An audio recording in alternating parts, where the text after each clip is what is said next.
Well, we're here at Starks Park as Accies take on Raith Rovers, and it looks like we're starting the game how we ended it last week. So it looks like a back five: Ellis Brown, Doyle, Vertanen, Easton, and then Chrissy McGinn gets his start after playing well off the bench last week.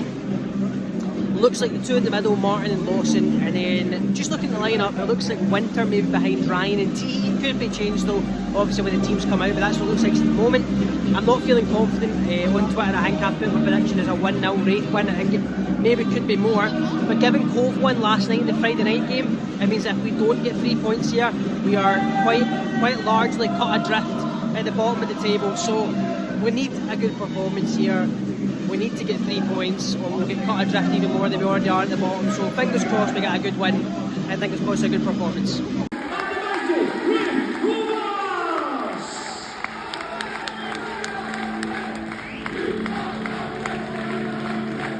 50 minutes in and Raith are 1-0 up. They scored within the first 3 minutes. It was so easy, they just had all the ball, passed it about. And it's a nice finish when we were sitting, but it was easy. It was far too easy. 50 minutes in now, we've had our first chance, but we're not getting any of the ball, we're not keeping it. No fight in the team so far, and it's a really, really bad first 15 minutes. Starting to come into it a little bit now, but a really, really poor first 15.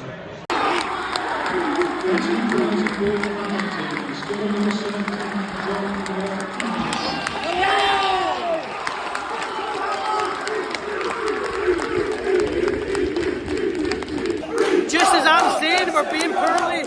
See, he does really well. He spins his man, he's got too much strength for him, he holds him off, and he just kind of chips it over McDonald who goes to ground early. It's actually a really good goal. It's actually a really good goal. After just seeing how poorly we've started, we find ourselves one each. Come on! Half time, and it's Raith Rovers 1, Accies 1. Not created a huge amount of chances. Teehey's goal, obviously, and then right at the very end, it was the last kick of the ball. The ball drops to Teehey, that's fucking loud. The ball drops to Teehey within the 6-yard box, and he just toe pokes it directly at the keeper, any other side, and that's the second goal. I just don't understand why it takes us that long to actually get going. I don't understand why it takes that long to kickstart us playing football, but it did. So it's one each here.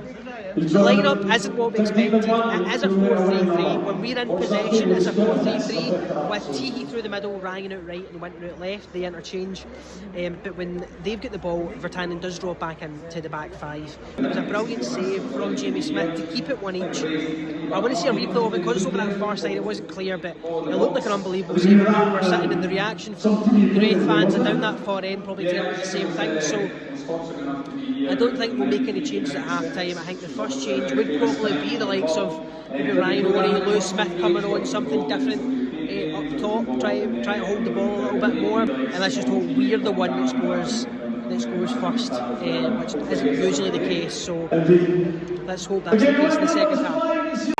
Just as I'm saying, we need a bright start. The referees gave a penalty to Raith Rovers.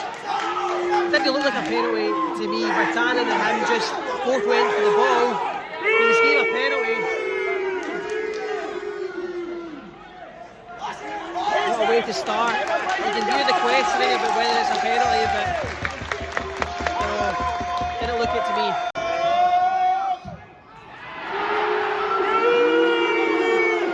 Definitely didn't look like a penalty to me at all.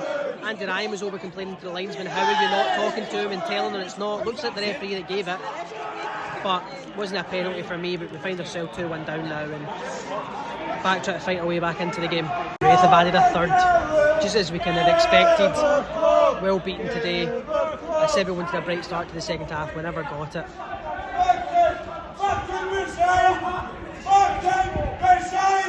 Just no good enough at all. No win, no good enough today. Absolutely brutal. Terrible. Really, really bad today. And we've just knocked him out the second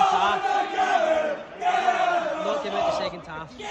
It's full time, it's the day after the game, and you'll have seen maybe on social media already that the reaction from the fans and from myself. I think yesterday we were a shambles, we were so unorganised.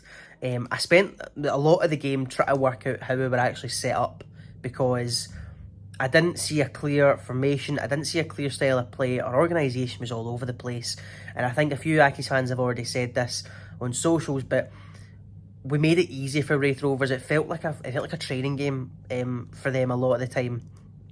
You know, we weren't pressing high. I didn't see any real effort from any of the players, and it was just a case of, it just felt like they're running about like headless chickens. You know what I mean? And at the end of the game, fans are voicing their frustration, as you can imagine. It's the same three or four players coming over every week: Andy Ryan, Easton, Vertanen, and Andy Winter. Fair play to them for coming over and apologising and clapping the fans and all that, right? But there's only so many times you can do that before you have to start questioning what's happening, because Andy Winter, that's maybe the third or fourth time Andy Winters came over to the fans to apologise and gestured to himself, gestured to the players, saying it's our fault, it's our fault. The players don't set the team up. I'm saying you guys if they're sitting watching this, but the players don't set the team up.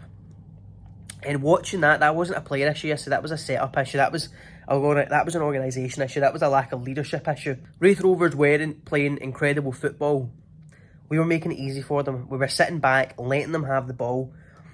We weren't pressing them in the midfield. We weren't picking up second balls. We weren't in their faces. We weren't making it tough. And it was easy. And I used the word shambles in the tweet, and I think that was right. We were a shambles yesterday. And I just don't know. I said in the tweet as well about how long we're on a downward spiral. We're bottom of the table. I think in terms of points in the last 6 games, I think we're second bottom. Partick are only worse than us in the last 6 games. And it's at a case now where people are questioning a lot more than and it's going to a point now where people are really questioning John Rankin's position. They have been for the few weeks, but that yesterday was the first time I really felt that want for changes to be made in the dugout. But the problem is, it's something we spoke about in the podcast, I'm sure we'll speak about again in the future. If we do get rid of John Rankin, we're not going to get any more experience in. Do you know what I mean? It's going to be Daz McKinnon who takes over, and it's going to be another internal appointment. Do you know what I mean? And it's a case of, people have said this before, I think, Accies fans, is what's the point in making another management change? I just feel like yesterday, I feel like the team that we have is better than the position we're currently in. It's not great. We know it's not one of the strongest in the league, but it's better than bottom or second bottom, in my opinion. On paper, it is better than bottom or second bottom, but that's where we are right now. So changes need to be made, question marks over John Rankin's position, all the kind of usual stuff. And unfortunately, these videos are getting a little bit samey, you know, of what I say after games. So I don't know when the next step is. We've got Rangers B on Tuesday at Dumbarton. I'm not going to be able to make that game, so there'll be no match reaction from that. And then Friday night, we've got Ayr at home, who at the moment I believe are league leaders. So let's hope, I don't even know, let's just cross our fingers we can compete with Ayr on a Friday night. I never thought I'd be saying that at this point in the season. But thanks a lot for watching, as always. Really appreciate it. Thanks for all the support on the channel and all that. If you haven't already subscribed, please click the subscribe button below. We're slowly growing. We want to hit 1,000 subs by the end of the season, so if you could subscribe if you haven't already, that would be great. Links to our social media are in the description as always, so follow us over there. Thanks a lot for watching. We'll see you again soon.